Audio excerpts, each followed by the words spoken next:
Hello, my name is Tim, and today I'm going to show you how to change brake pads on Subaru BRZ with Performance Package Brembos. A note of warning, I'm not an expert, so use your judgment, but I'm pretty confident in what I'm going to be talking about. So this is the front caliper, and really the only tool you're going to need are thin nose pliers. We're going to start by pulling these safety pins.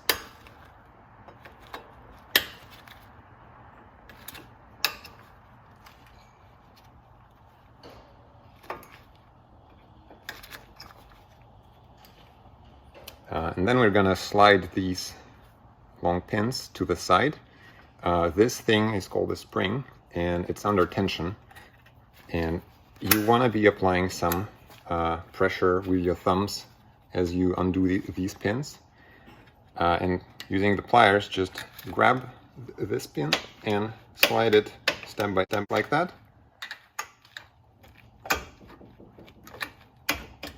And then gradually, carefully release the spring. Now you can pull it out.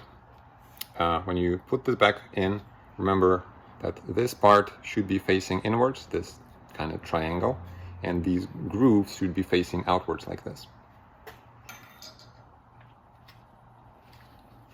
The bottom pin should now be very easy to uninstall.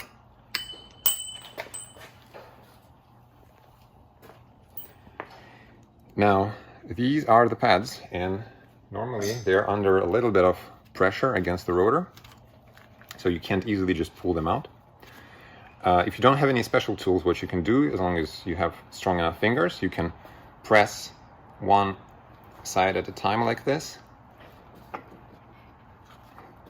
bit by bit, and now you can see the pads are starting to move. And let's do the same on the other side. It helps to start with only one side as opposed to both sides. And now both pads are moving a little bit more. And here we go. If you look on the inside, there are pistons. Those are 2 brake pistons per side. And right now they're not fully compressed in. And it might be hard to get thick new pads in. What you can do is use the pad as leverage. So pull it out just maybe, I don't know, half an inch. And now apply pressure on both eyelets or whatever it's called. And same thing here. So this way you're retracting the pads into the caliper. Now see how loose this is. This will give you enough space to put even fresh new pads in. Next thing to keep in mind is don't touch the face of the pad with grease on your fingers or something like that. Same thing goes with about the faces of the rotors. Don't put any dirt on them. You may want to, sometimes there's brake lubricant or something, you may want to wipe it, or instead you can keep it depending on how you store the pads. I personally prefer to store the pads face to face like this. Another thing you may want to do is put some kind of mark on the backing plate of the pad, something like this is passenger side front inside pad, passenger side front outside pad, so that in the future you can put them in the exact same position, or if you want to put them in any other position, you can kind of figure it out. One good reason to put them in the exact same position, especially for newer pads in the beginning of their life cycle, is that the rotor and the pad, they as they wear out, they kind of match the shape of each other. And if you put the pads in different positions, then kind of different shapes of different pads and rotor faces don't match each other, and then it takes a little bit of time for those surfaces to machine each other and thus work better, which you should generally avoid. But sometimes you can extend the life of pads if you just rotate them like this. As they develop taper, you can kind of negate that taper in the future. Now it's time to put the new pads in. Technically, these are my old pads. These are OEM pads. You can see they have a metal shim, and in the middle of that metal shim there is an arrow. It's kind of hard to see right now because of the dirt. This shows in which direction the rotor is supposed to go when using these pads with this shim. So this is the front brake. So the wheel is turning like this on this car. So this side of the rotor goes down when the car is going forward. So we take this pad that has an arrow facing down, and it goes on the inside. Now this pad is going to be, again, arrow facing down. This is the outside pad. So now we're going to do all the other steps in the opposite direction. First we put the pin, the guiding pin at the bottom, and you can see there's a hole over here. This hole is for the safety pin. You should be able to put it in just with your fingers like this.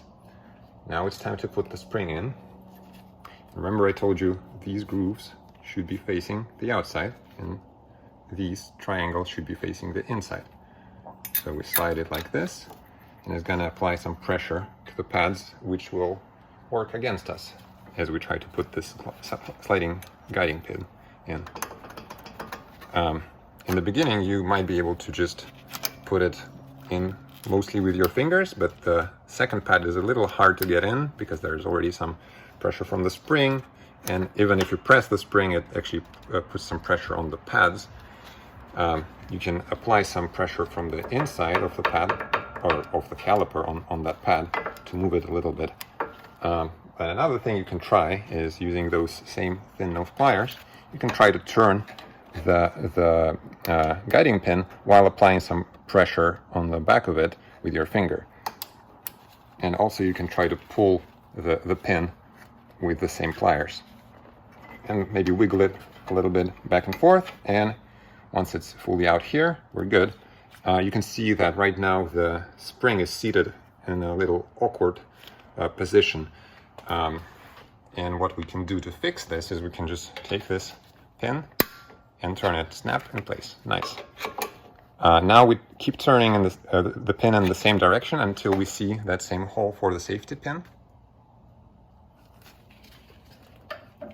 And we take the safety pin and put it back in. So here is a pad change for the front caliper. Now we're going to move to the rear because it's the same idea, but it just looks a little bit different, and some final steps are a little more challenging. So I'm going to show you that as well. So it's generally the same idea in the rear. You start by removing these safety pins.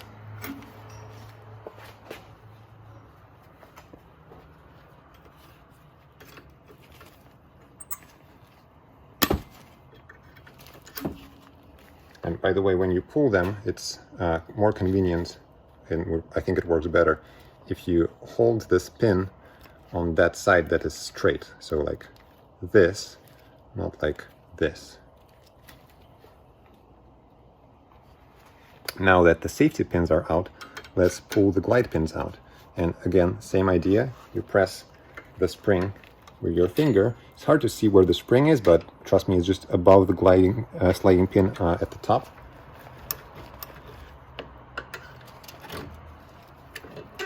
It's a little harder to remove the spring out without pulling the bottom glide pin, so let's do them both. And here's the spring, here's the sliding pin.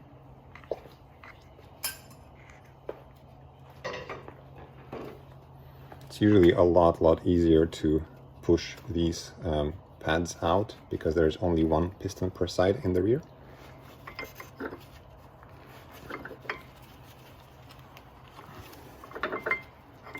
Same idea, apply a little leverage, pull the pistons out, and you can see they're kind of working against each other a little bit here, so you may want to do both at the same time. And here's the inside pad, here's the outside pad. Again, store them face to face if you prefer, don't touch the faces. Now we're gonna put the rear pads in, and it's the same idea. There is an arrow. In this case, if the car goes forward, the rotor turns this way. So this pad shouldn't be here, it should be on the inside.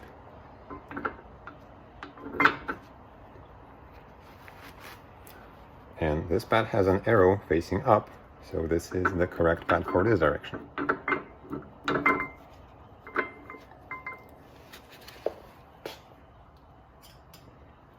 Now that both pads are in, let's put both guiding pin like so, so at least one pad is placed correctly. And put the spring, it's very hard to put this spring in correctly.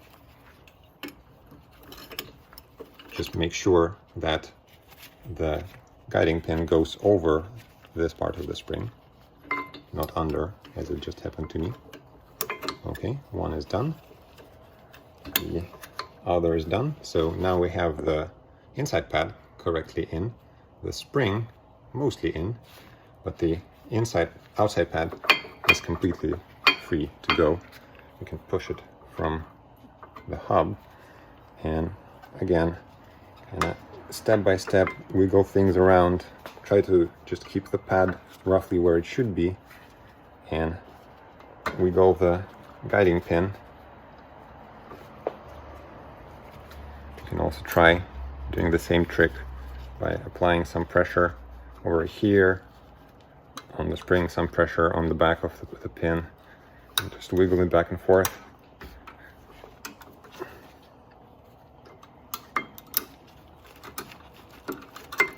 There we go.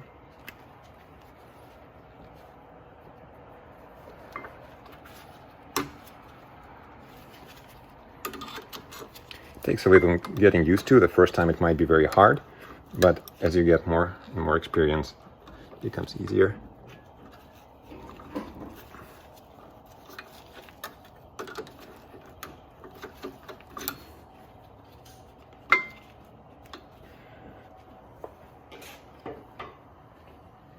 Now the hardest part of the rear calipers. Thing is, you can't really see those holes in the guide pins from anywhere on the side. What you can do instead is go under the car, under the rear bumper, and yes, make sure that you have the correct safety equipment, like jack stands. You might be able to see those holes from the back, from below the rear bumper. This is the bottom hole. You can see the guide pin is very correctly placed. We don't need to turn it anymore. And then you can see that the top pin, the hole on the top pin is facing slightly downwards. So I'm gonna take my pliers and turn it around.